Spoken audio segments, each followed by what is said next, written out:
সংশোধনী হিসেবে বাতিল হয়ে যাবে না, তার গ্যারান্টি কি?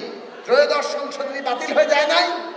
পঞ্চদশ সংশোধনী এই নতুন সুপ্রিম কোর্ট হাসিনা পতনের পরে তারা বাতিল করে দেয় নাই?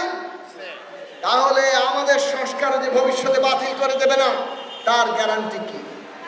সেই জন্য আমরা বলছি, একদিকে আইনি বাধ্যবাধকতা, আরেক দিক থেকে আগামী নির্বাচনের আগেই সরকারকে ঘোষণা করতে হবে, প্রয়োজনে আদালতের পরামর্শ নিন, যে আগামী সংসদকে জনগণ ক্ষমতা দিচ্ছে, আগামী সংসদ সংবিধানের মৌলিক সংস্কার করতে পারবে।